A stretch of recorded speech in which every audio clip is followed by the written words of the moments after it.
Welcome into the Fantasy Football Forge. My name is Steve, and we are somewhere around 20 days or less than that, really, by the time that this video comes out, away from the NFL draft. A few more mock draft Mondays left to go, and, a few announcements, and in part, I will do a pre-warning for this mock draft for some of you. As far as announcements, I've released my top 10 to 15 or so rankings for the NFL draft for each position already. I will link videos in the description to this video for each of the positions. Sometimes I have two positions in one video, but that is all out there if you are curious to see my rankings. Some of those have already changed, not final until draft day, but it gives you a rough idea of what I think of the guys at the very least. I will be live for at least the first 2 days of the NFL draft, so please come join me, say hello. I understand there are a lot of absolutely fantastic, incredibly knowledgeable, and entertaining people, or some mix of those, that also do live coverage, so I don't expect you to come and hang out with me the entirety of the draft. That would be awesome if you did, but I do would be awesome to see you, say hello for a little bit, and stick around for a couple picks. And of course, then those videos will go up onto YouTube, so you can always see my reactions later as well. Last week, I released the first video in a new series where I looked at all of the teams from the AFC and the NFC North, actually as of filming this, because I'm way ahead of schedule on doing this video, just so I can get a little bit ahead of schedule on some other things, so that way I'm not falling behind schedule at any point. I looked at the all the AFC and the NFC North teams, so it's going to be a 4-video series where I look at the Norths, East, South, West, going in the clockwise order there, or clockwise order, and looking at each of the individual teams, the 8 teams that are in that videos, off seasons, coaching staff changes, philosophical changes that may go along with that, and ultimately the team needs. And I am very much encouraging you to give me any feedback on the team needs that I have to help improve those before I work on my mock draft 3.0, the final one that will be released the week of the NFL draft, as long as I don't fall behind in any other things in life here. Also, in this video, I told you I was going to talk about this video a little bit. We got a cat here. You're going to hate your team's mock draft here in this video. This isn't clickbait. I'm not trying to make you hate it, but I am exploring, and some of you are just a little wound up about this whole thing, acting like what I do is going to really have an impact on the actual draft. It won't. It's just trying to explore different things. And in a lot of these instances for this mock draft, I will be exploring like the second option or something I haven't explored before.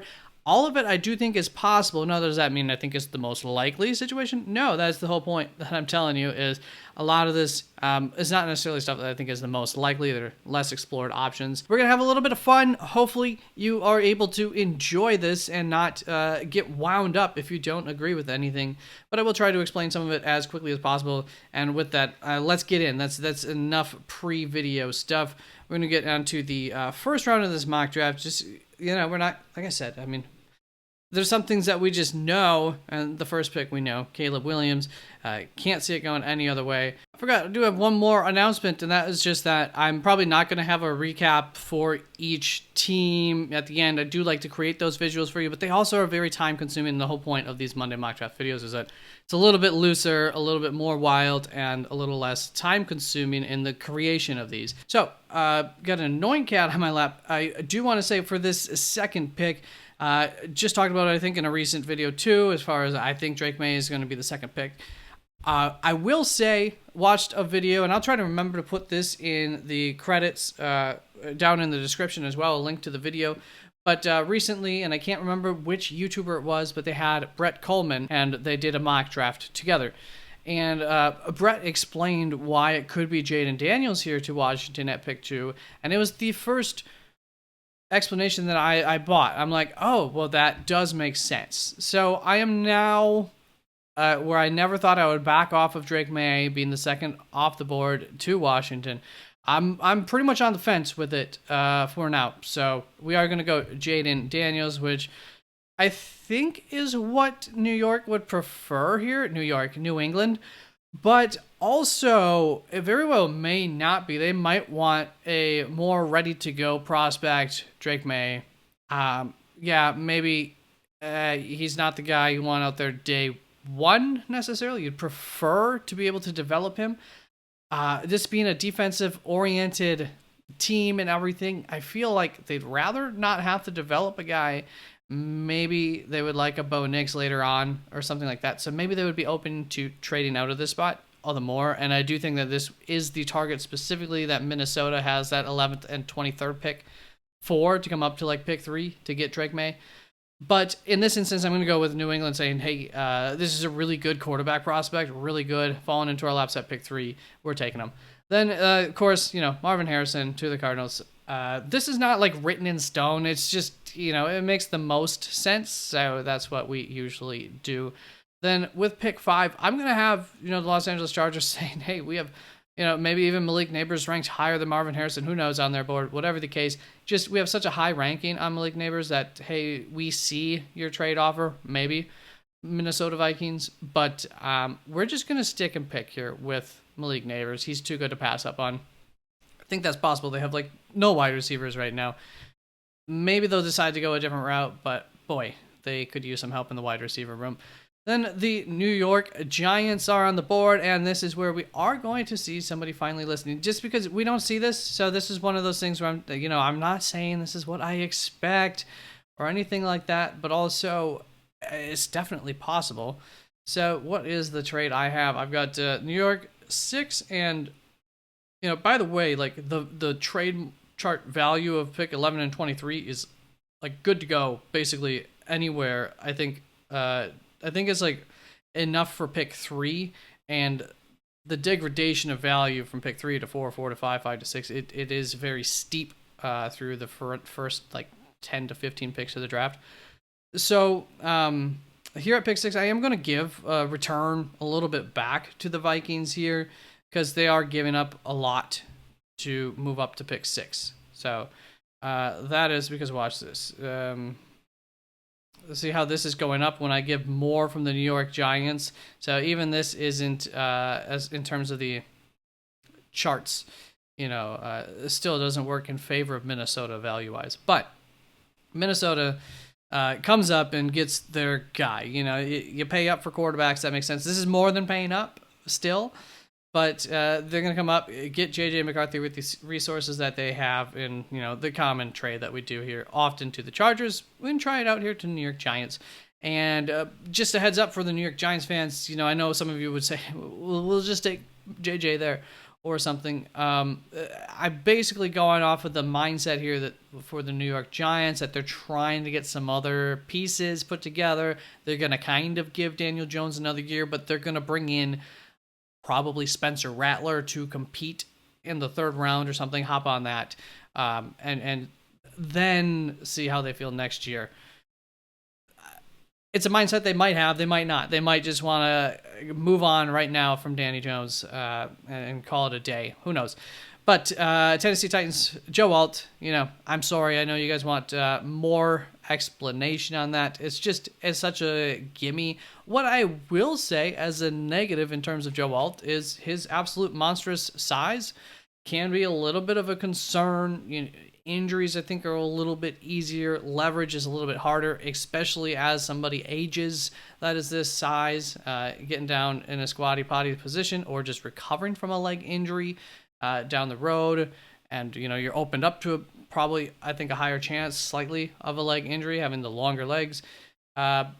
All reasons to be a little bit concerned, but at the same time, Joe Alt having a tier of his own for the offensive lineman in this draft, and that tier is very high. So, just like most others too, that's consensus. That Tennessee. So, sorry, not going to get too creative here because it makes a lot of sense there, and I don't think you can be upset if you get Joe Alt.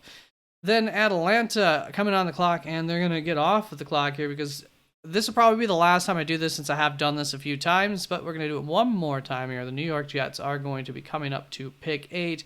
They'll give up a future 3rd to just jump up a little bit. Atlanta says, okay, sure, why not? And the Jets are going to draft Rome Odunze, of course. So kind of just going all in here for the Jets. I think that can make sense. Rome, a little bit of what they're missing at wide receiver. So, yeah, good luck against this offense. It could be quite dangerous if Aaron Rodgers is fine, healthy, and roaring. So there you go. And they have, they didn't have to give up any other capital this year, so they still have a decent amount of capital for the rest of the draft now. And just like that, it's a magical outfit change, because just about at the point in time where the true chaos of this mock draft would start to rear its beautiful head, we lost complete power to my vocals. I think my stupid cat, as wonderful as she is, my partner over here off camera, I think she went behind the computer, sat on the wiring there, and loosened it up just enough that there was no audio for the next 40 minutes of recording. But no further delay, let's get on to a big, massive trade up here for the Dallas Cowboys. So given the amount of capital that the Chicago Bears have in this draft, it definitely makes sense that they would be open to a trade. So in this scenario, we're going to go pick 24, 56, future second. Going to get a future third back there for the Cowboys, but that's what it's going to cost to move on up in this scenario for Dallas. Big jump up, and we'll see how that plays out for Chicago. And that is going to bring Dallas up. Who did they trade up for? None other than Taliasa Fuanga. There you are. So, offensive line. There's a lot of offensive line. Seems a little bit silly to trade up when you look at the offensive line, when you think about the fact that a lot of times we have Marius Mims, falling, whatever, being available for the Dallas Cowboys, or at least somebody. No guarantee that anybody will be available. Also, these teams have smaller draft boards than we, the public, do, so maybe they love Taliasa Fuanga, and there is evidence to suggest so. They have spent a top 30 visit on Taliasa Fuanga, so that shows, this is a guy who we really never see falling that far back, maybe close to every now and then, and so maybe that's the scenario. They're really like, hey, do we want to trade up for this guy if he makes it to 18, 19? But in this case, maybe they really do love him, and they're willing to trade way up. That's what we're going to do, and that's going to bring Atlanta up on the clock next. And there have been reports, over a month ago now, so really before smokescreen season, that Dallas Turner was not at the top of the Falcons draft list. Now, that could be totally different now.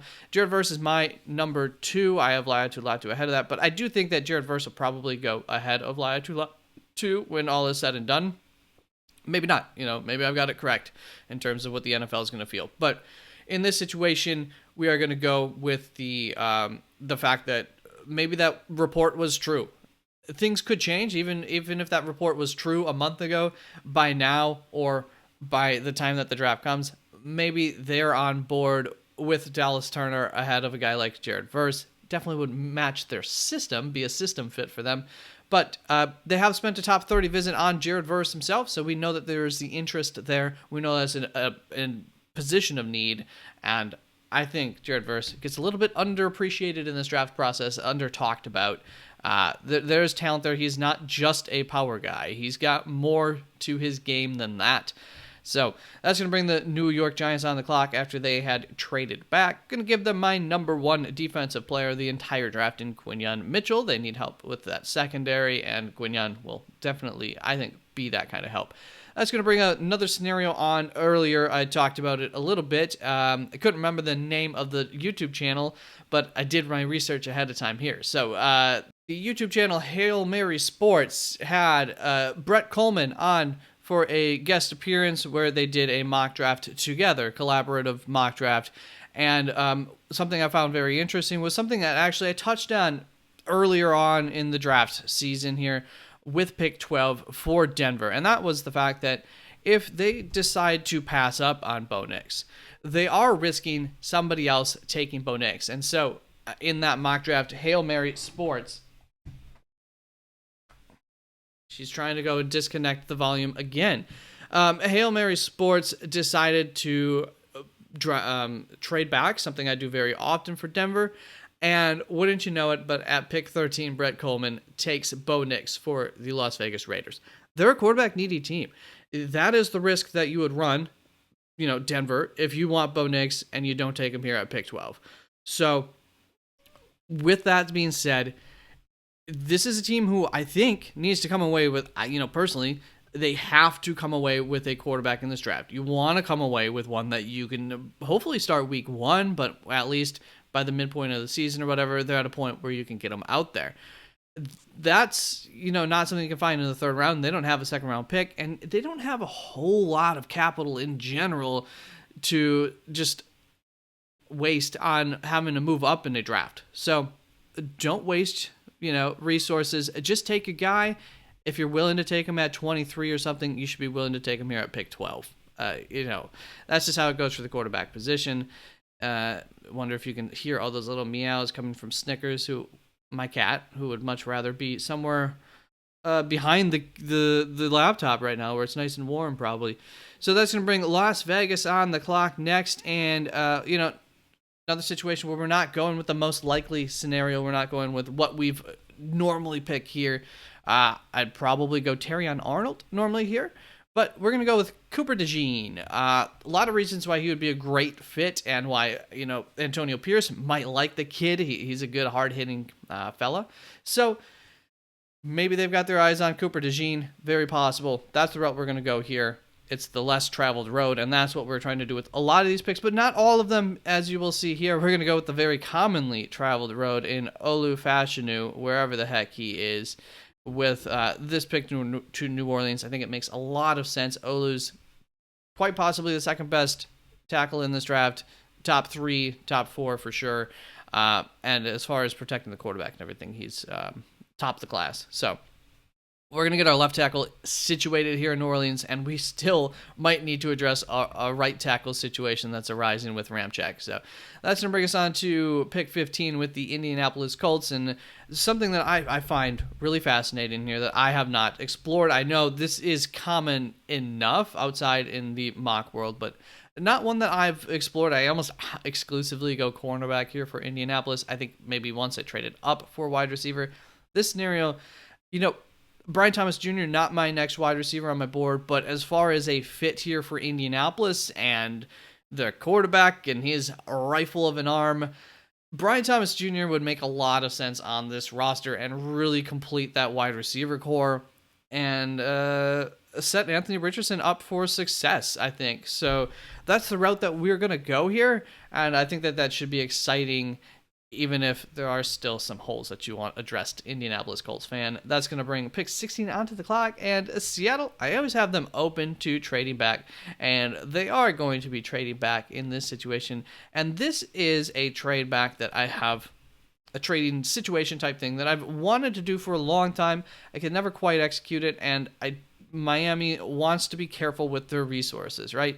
But also, can Miami contain themselves? Maybe not. So we're going to give up pick 21, 55. I don't know where this ranks on. Do we want to give up? I mean, we want to give up probably our own 5th round pick instead of Denver's. It depends how hard-nosed Seattle is on this. But that's the offer we're going to send them, in Seattle, I guess, accepts it right off the bat here. So I think they do. There we go. They accept it. And Miami, of course, comes up here for Brock Bowers. Fits a lot of needs for this offense. I think in some ways you might just want to make this offense unstoppable and accept the fact that maybe your defense isn't going to be all the way there this year, but you're in a window. You hope you can get, home field advantage in the playoffs, or get lucky with the weather, or play in domes throughout the playoffs, get lucky with the opponents, whatever the case. Just risk it that you're still just going to have an all-star track team that if you face a team in cold weather, it's not going to be favorable for you unless that run game really gets going or your opponent sucks against the run. And last up for Miami, Brock Bowers, they have been in contact with one another. Miami did touch base maybe at the Combine. I'm not sure. I have 2 different color codes here for my notes. Just saying, officially, we do know that Miami has talked to Brock Bowers outside of a top 30 visit. The top 30 visits are the ones that I have pulled out in terms of contact between the 2 teams. That's going to bring on Jacksonville Jaguars at pick 17. Let me get my mock here. And there's a guy still available here that a lot of people have taken earlier. I think that's mostly because he's such a good fit for the Atlanta Falcons that a lot of people have him getting taken earlier in the draft. He definitely could fall if the Atlanta Falcons don't take him. Once again, we're not exploring the most likely route, but I could definitely see if Jacksonville loves Dallas Turner, and some teams should and will love Dallas Turner, they need help. Look, I know they've got edge rusher that I absolutely loved and kind of supported taking first overall. I was a little bit back and forth on which edge rusher to take there for Jacksonville a couple of years back. I obviously can't think of his name right now, but absolutely loved him. He was one of the worst edge rushers in year 2. Okay, so then there's really nobody else there. You can always have a third, a fourth edge rusher in your room, and it's fine. So there's nothing wrong with taking Dallas Turner. Yes, there are other more glaring needs because you got Josh Allen, one of the best edge rushers, but it takes more than one guy to create a full edge rushing room. And so Dallas Turner there to the Jacksonville Jaguars could be a reality and make some sense. Now we're going to do a little turnaround on the normal. What I did originally here was J.C. Latham, which I normally do to the Bengals. Now, they did bring in a little bit of extra help on this offensive line to help get them through partway or fully this year. It gave them a little bit of security blanket to where I think now we don't need to go with the most finished product. We can go with somebody who maybe we do have higher up on our board overall, somebody who maybe we think is a little bit more versatile than J.C. Latham, and in that man, we're going to go with Troy Fautanu. J.C. Latham, very, very good run blocker. I think we're going to get a little bit of better pass blocking, which I think is our identity here in Cincinnati now, for sure going forward. Joe Mixon gone and everything. All the more reason that we're going to be a pass-happy team, and so that's going to be Troy Fautanu, I believe, as the better pick here for offensive line than J.C. Latham going forward. I'm probably going to be looking outside of J.C. Latham at this spot. So that's what I did here. And on top of that, there was a top 30 visit between Troy Fautanu and the Bengals. So we know there is at least interest shown from the Bengals in Troy Fautanu's way. It's going to bring the Los Angeles Rams on the board next. And we're going to go back to the norm here, Latu to the Los Angeles Rams. It makes a lot of sense. One of several picks that makes plenty of sense for them. That's going to bring the Pittsburgh Steelers back up onto the clock, and we're going to go a little bit of a different route than we normally do here, taking Adonai Mitchell. They have a wide receiver need amongst offensive line, amongst cornerback. Generally in this draft, I think the drafts look the best for teams when they go offensive tackle in the first round, if one of those top 5-6 guys are available when they're picking. And there is somebody available here for Pittsburgh in this situation, but they're going to go Adonai Mitchell instead. They just like the talent enough, right? And it's an offensive league and all that. And I do think there is some argument for taking wide receiver over tackle in situations. Quarterback sacks aren't a 100% offensive line statistic, and sometimes it does come down to the wide receivers too, and how comfortable the quarterback is getting the ball out and getting the ball out quickly, and how good those receiving options are at getting open quickly. So all of it works together on offense. It's okay to go wide receiver over offensive tackle, although once again, it looks better at the end of the day in this draft because there is a drop-off on the tackle situation going on, whereas the wide receivers through the third round, you should be looking pretty on that route. So, Seattle Seahawks on the clock next, and this is where we saw just a flip-flopping here. Seattle definitely has the running backs to focus on that running game still, make that an identity. J.C. Latham would make sense if they want to make that part of their identity, and he is a guy who you can definitely, some people think he's a guard straight up. So we can put him in at guard and figure it out in the future, or he can come out, be our swing tackle in case of emergency type situation guy. So that's what we're going to do with J.C. Latham to Seattle, and that's going to bring Philadelphia on the clock. Not going to get too crazy here. We're just going to go Terrion Arnold. He would be a fit for the system as well, so that works out very nicely. New York Giants on the clock next, and we're going to see another big-time trade here with the Kansas City Chiefs looking to come on up. And this is what it's going to be. The Giants in a little bit of a retooling, rebuild situation here. Kansas City Chiefs, not too optimistic about giving up resources to go up and get their guy, but at the same time, in this situation too, we're doing it for, I think, a very good reason, and I think a very good player, and that is why I could see this happening.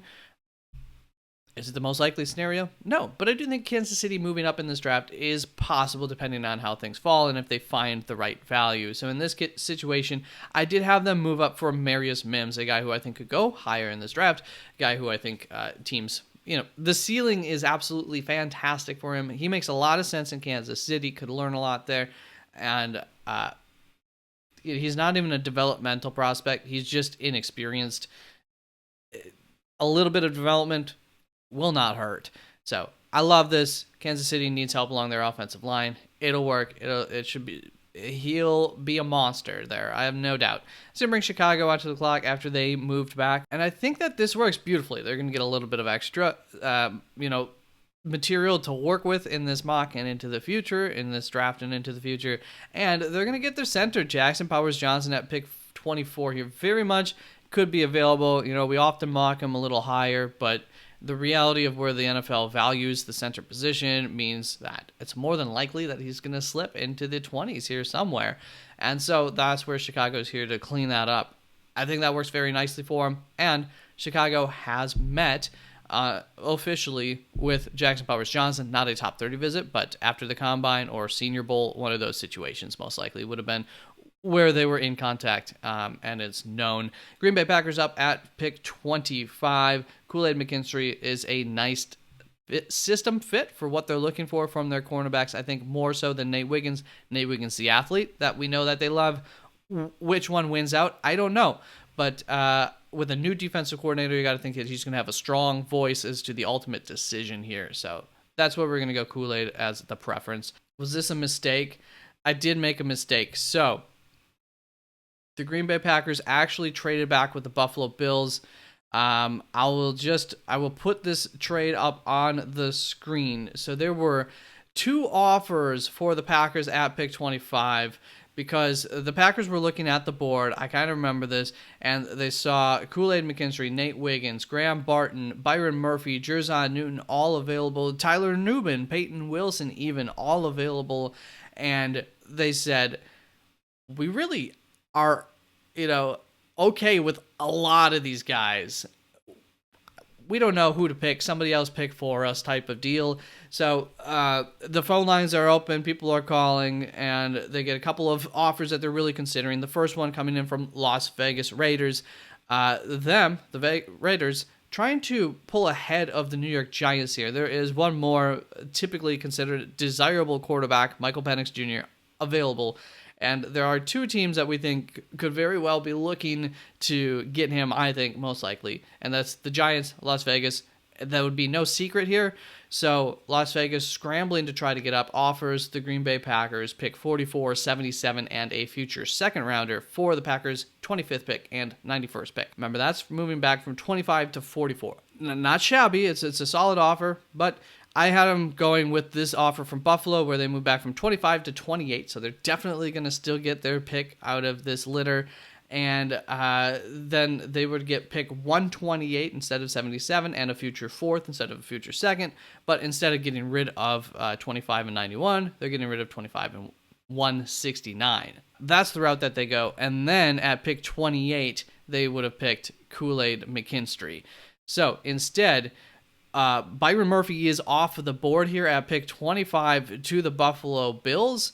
That is how it was supposed to go. And in addition to that, and I think part of the tiebreaker between the interior defensive linemen is that Byron Murphy and the Buffalo Bills have also been in contact with one another. Not a top 30 visit, but combine, pre-draft process, type of official contact that we are aware of. That's going to bring the Buccaneers up onto the clock, and they're going to take Nate Wiggins. Tough to pass up on a Nate Wiggins at pick 26 if you have that kind of need. And without like a Jared Verse being available, I think that's a pretty easy decision for the Buccaneers. But I could see him going to, they have a lot of needs. They could go other routes. Arizona up on the clock. They're going to go Jerzon Newton. Not going to get too crazy here. And, of course, this brought the Packers on, so the Packers would have been taking Kool-Aid here at pick 28.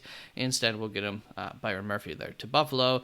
The Detroit Lions are up on the clock next, and we're going to have them go edge rusher. The reason that they might not do this is, their window is now, if you view Chop as somebody who you don't expect to be developed well enough by the end of the season. A Darius Robinson might be a bigger contributor throughout the season, something like that. So that's the risk. That's the reasoning that you would look past Chop Robinson. And that generally could be true of any of these teams back here who do have some edge interest, especially these three, the Lions, Baltimore, and San Fran. So there's one way that Chop falls even further in this draft than some of us think, is if he's not taken somewhere in the early 20s, and then, if he's not taken by Tampa Bay, then you could see him start to fall a little ways into this portion of, maybe even Tennessee gets him at pick 38. I'm sure they would love that. Baltimore up on the clock next, and this is, something that you've seen from me before, something you will possibly see from me again. Jordan Morgan, the contact has been there between the two, and I seems like Baltimore came away liking him quite a bit, and I understand it, and I think that he fits their needs really well. So if it's not obvious, the official contact between the two has been there at Jordan Morgan's pro day. The Baltimore Ravens spent a lot of time with him, the most time of any team in the league. San Francisco 49ers are on the clock, and I think they'll be ecstatic if a guy like Graham Barton's available to them at pick 31. New York Giants had fallen back, Kansas City, and moved up, and with that, the New York Giants are going to take... I went with kind of the bigger body receiver, and then I kind of regretted this. I don't know. We're going Keon Coleman for the New York Giants. I could see them liking Keon Coleman quite a bit. I'll get into Keon Coleman again, hopefully soon in a different video, but we're going to have to keep this mock draft going because there's a whole another round to go. And right off of the bat, we are going to have a trade here. Las Vegas was desperately trying to move ahead of the New York Giants. They were not able to, as all these teams were loving what they were getting at the end of the draft, and it was a pretty big move back here. And so, at the end of the day, crisis averted, but Giants still have capital. They could still be moving up at any point, up ahead of pick 44. So, we're still active on the phones, the Las Vegas Raiders, that is, and they find a partner here in the Carolina Panthers. They're going to take 33 and 101, and Las Vegas will give up 44, 77, and 229 just a little bit of a tip on top to say thank you very much for allowing us to come up here. And the Raiders are going to come away, of course, with Michael Penix Jr. This is starting to become the in vogue pick for me, and I hate it because I feel judged for Ladd McConkey when I make this pick. And I want to make it so very clear that although Ladd McConkey appears to be a white guy that you put at the slot position only, he is so much more than that. He is, I think, Chris Olave in a lot of ways. He brings so much more to the table. When we put him to New England, it just feels like I'm mindlessly doing this, and I'm not. I think Troy Franklin seems very redundant there for New England. Keon Coleman could be something that New England would be looking at. He's not available. I don't think you want to bring in the attitude problem of Jermaine Burton this early in the draft, and I do think that you want a nice vertical threat. Could go other routes, Xavier Legette.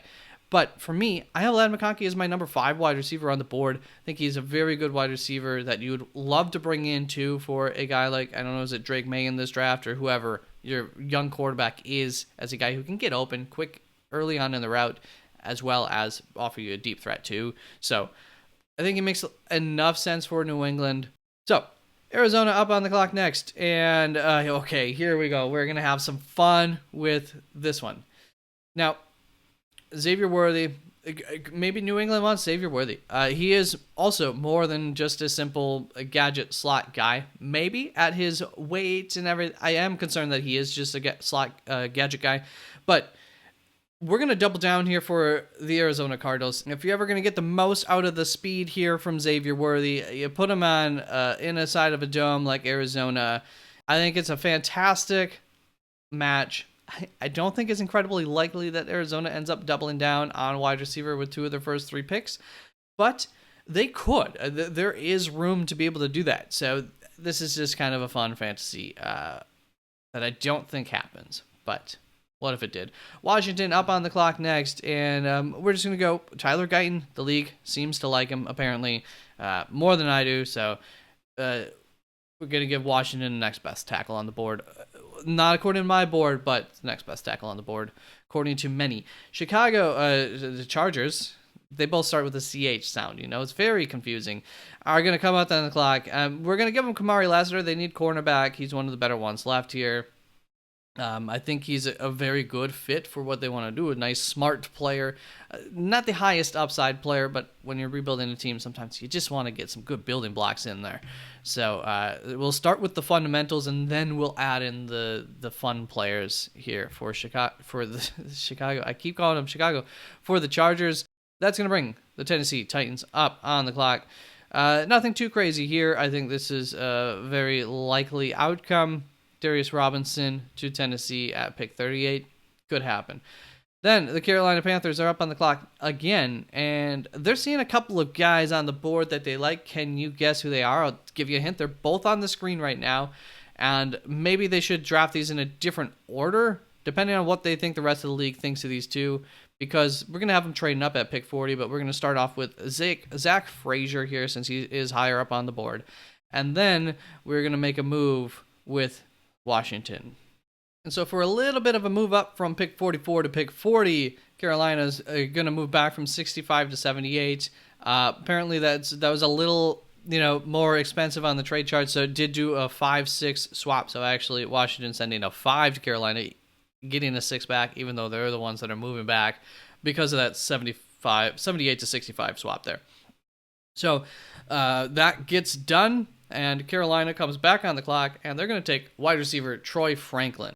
So at the end of the day, we look at what Carolina did with that 33rd pick, and I think we see that they picked up pick 77, 78, got rid of 65, 101, and moved a fifth swapped a fifth and a sixth, in their favor, got a fifth, and also picked up pick 229 in the process there.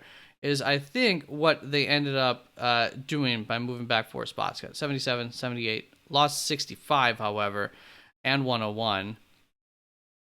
Picked up 229 and improved future capital. Yep, that seems about right for what they ended up, those 2 trades did for Carolina, moving back and moving up. So that's going to bring the Green Bay Packers up onto the board. And usually I have them going Peyton Wilson, so we'll just switch it up a little bit. Peyton Wilson, injury concerns. Maybe they decide to go Edgerrin Cooper instead. That could make sense. That's going to bring Houston up onto the clock. And Houston fan, I think that you'll be okay with this pick, right? Braden Fisk, very good. You'll get mad at me later. Just wait for it. I told you, just in general, fans, that you're not going to like your draft. Maybe some of you do like it. I don't know. Ennis Rextra Jr., we're going to go to the Atlanta Falcons here. They could use, I think, a little bit of extra cornerback help. And, that's solid value there for Ennis. So bring Washington onto the clock. And here, we're going to get him a guy who did have a top 30 visit in Marshawn Nealon. So they have expressed interest in him. And this would be around, the area that you would have to pick him up. So it makes a lot of sense. They need help with their edge room. Just did my NFC NFC and AFC East video where I studied kind of the new regimes, and I do think that some of the comments from Washington staff show that they understand that they need to get the edge rush in shape even more so than their secondary, because the secondary needs a good edge rush. So front 7 type of deal. So that's what we're gonna prioritize, edge rusher here over cornerback for Washington at pick 44. Because I do think I still got TJ Tampa on the board there. So that's going to bring us on to pick 45. New Orleans on the clock. They're open. The phone lines are open. I don't know how open, because New Orleans is not necessarily known for moving around in the draft. I have them moving picks 45 and 150, getting from Jacksonville 48, 116. So just improving that 150 up to 116. Could also just do this. But did not want, I think I just had Jacksonville, I guess wanted to get a little bit of just a swap instead of giving that pick straight up. So whichever one they like more, they could have gone with here. But regardless, that brings Jacksonville up onto the clock, and they came up for Xavier Legette, wide receiver Xavier Legette. And I think he fits a lot of what Jacksonville would be looking for from a wide receiver, kind of big play guy, but not just a big play guy, can do much more than that type of a guy. So Jacksonville, Xavier Legette, I think that's a really good match. Really good, actually. So they make that move up. Yeah, probably jump in New York if anybody there. So Indianapolis Colts are on the clock, and oftentimes have them go Edgerrin Cooper. Now we're going to get Peyton Wilson instead there. That's going to bring the New York Giants on the clock.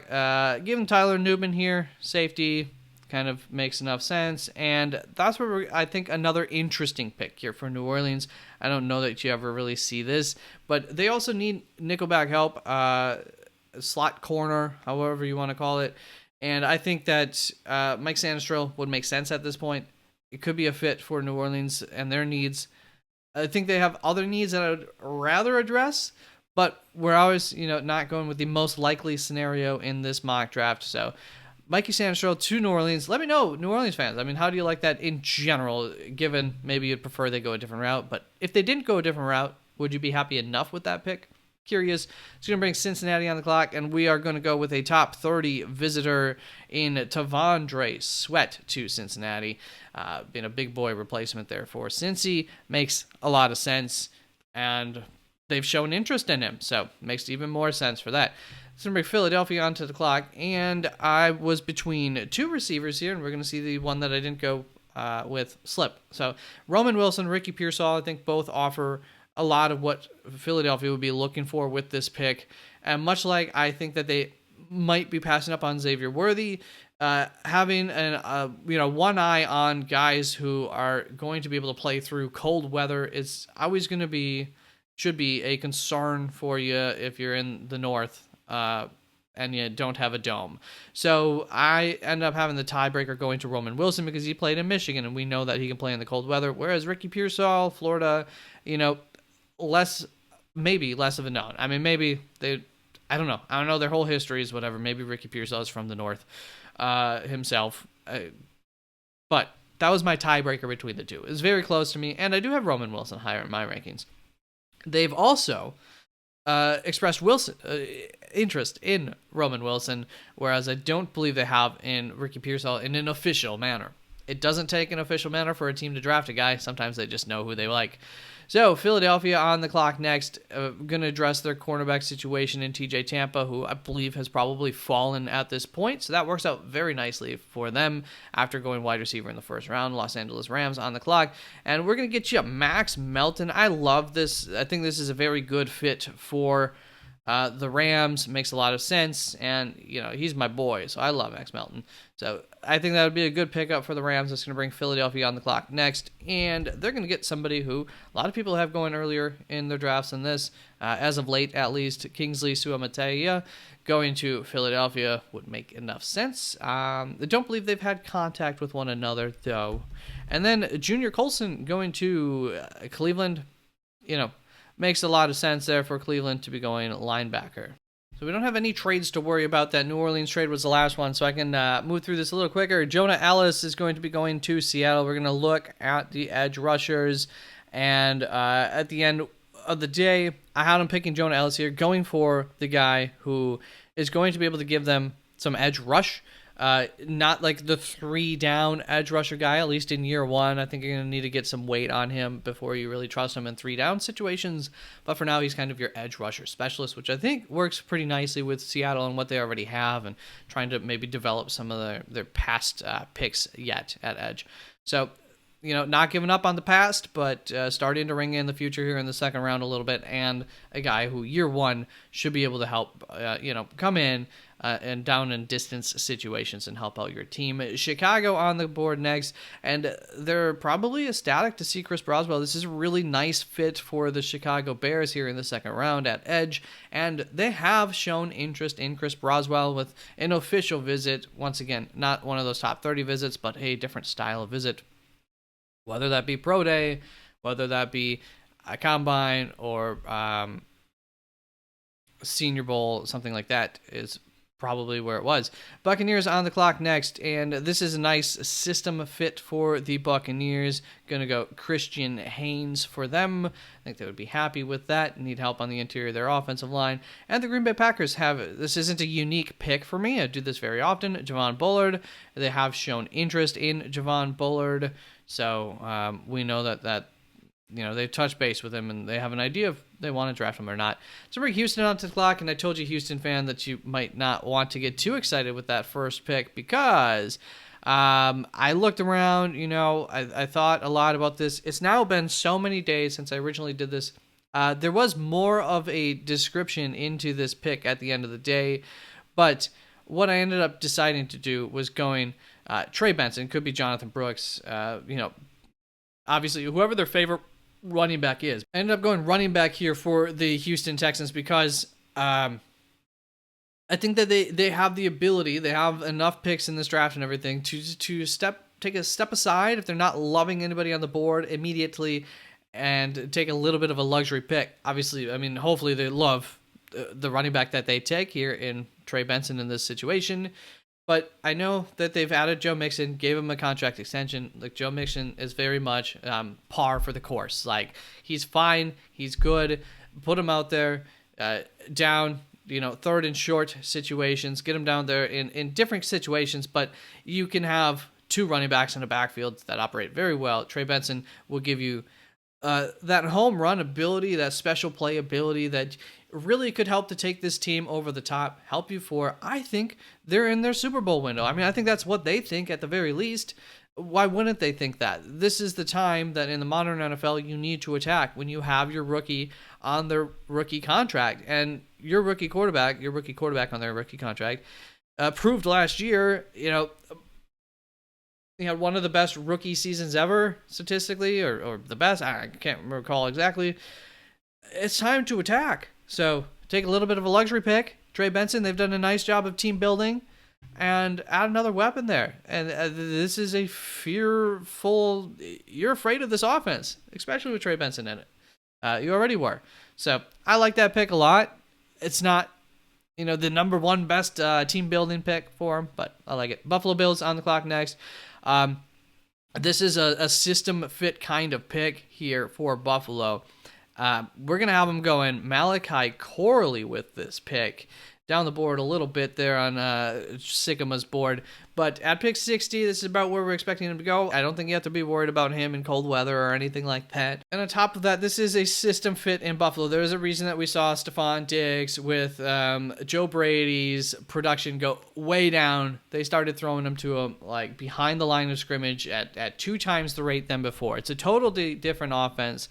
And you want guys who are going to be able to make moves with the ball after the catch, yak kind of guys, and Malachi Corley is the yak king, right?